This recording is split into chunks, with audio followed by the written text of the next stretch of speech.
Welcome back to the Lars Larson Show. It's a pleasure to be with you on a Monday evening. Even though there is bad news aplenty in the United States, I think there's reason for optimism. We may see some of the curve, the slopes that we've all become accustomed to seeing on the news every night. We're starting to see that curve change a bit. Some of the forecasts for the total number of people infected in this country with coronavirus and those who will pass away and their lives will be forfeit as a result.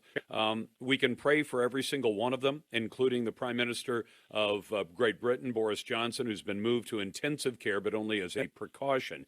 But while all of this is going on, and while there are efforts in every state and at the federal level to save lives, we've got the political left that looks at this perhaps as an opportunity to insert Medicare for all without even having to elect Bernie Sanders to the presidency. And on that note, it's a great pleasure to call in the Marines. United States Marine Corps Gunnery Sergeant Jessie Jane Duff, retired now, who's on President Trump's campaign advisory board, Women for Trump, and co-chair of Veterans for Trump.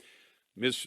Duff, thank you very much for your service. Sergeant Duff, I should say, Gunnery Sergeant Duff. Welcome to the program, or welcome back. Well, thank you so much for inviting me back. I must have done something right to get a welcome return. Well, you did something right by putting on that uniform and rising to the level of gunnery sergeant, and we appreciate that. But I appreciate your advocacy for not letting America fall into socialized medicine because of this immediate medical emergency. Absolutely. So let's really buckle down now and pay attention to what's going on. Not a single Senate Republican was elected to spend trillions of dollars to revive an economy that was deliberately shut down by the government. Now, that is the situation as it stands. It's something that we obviously made the decision to support and go through with, but what are we looking at now? Are we going to create a culture of enabling this mindset that now has been perpetuated by the government, now paying off and buying off and paying out extensive and large sums of money?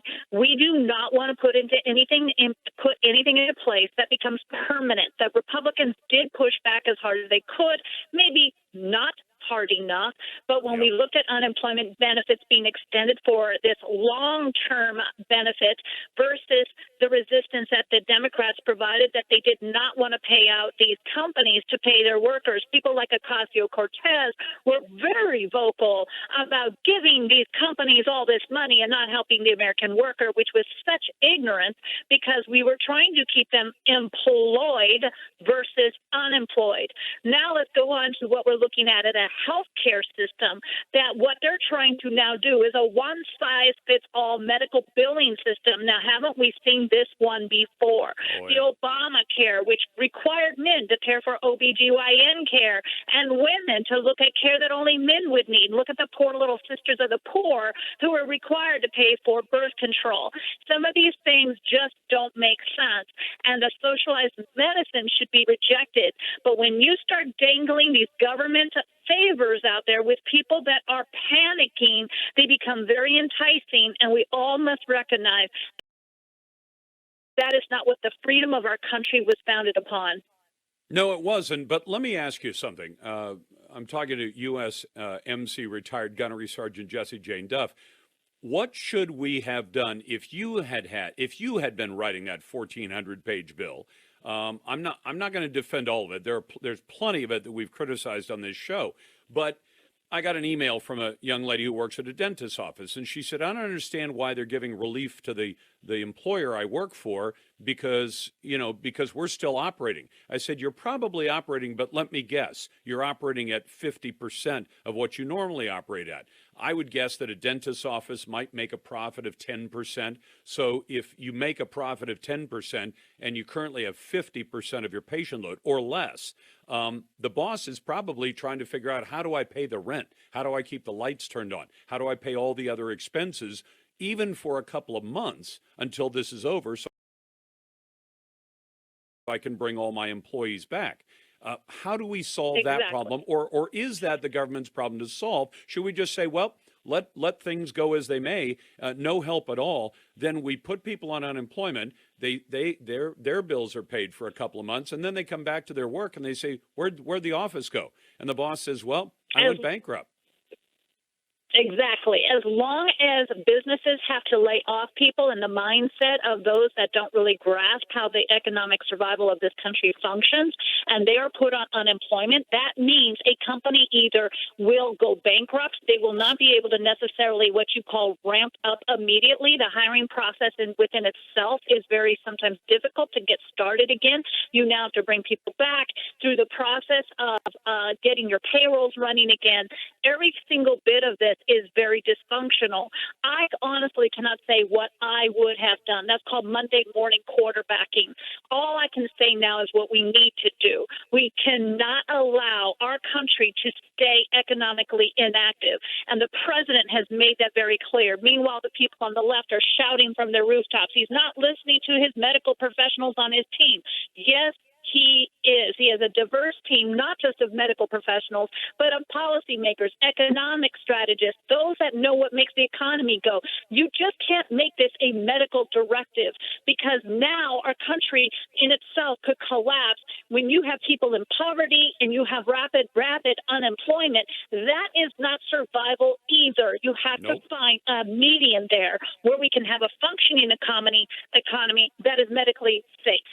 Yeah, because people forget what's paying for all that medical care, what's paying for the food in front of people.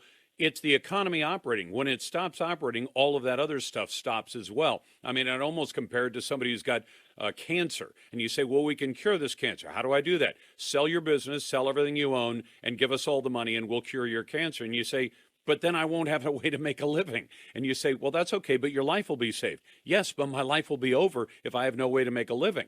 And so they both do have to come back together, don't they? Exactly. People can still die from poverty and starvation. We cannot make this virus worse make the situation in the country worse because of the virus by attacking our own economy. Now we're having a virus of our own economic survival.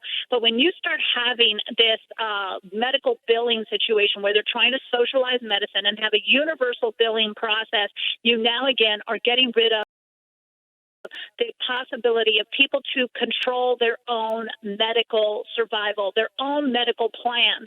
And when you start having socialized medicine, it chips away, and we will have situations like we see in Italy where how did that work out? There's socialized medicine. Not only that, we have dishonest reporting when the government is accountable for your medicine. Look at the lies and deceit that have come out of China. We know that when you have socialized medicine, the government is accountable. So what are they going to do? They're going to lie, because they now are suggesting that everybody died of coronavirus, even those that went into the hospital that might have already had a other condition that actually killed them, such as a heart attack or high blood pressure or some other, or obesity that we're seeing in our own country. Gunnery, the high rate of death is because of, yes.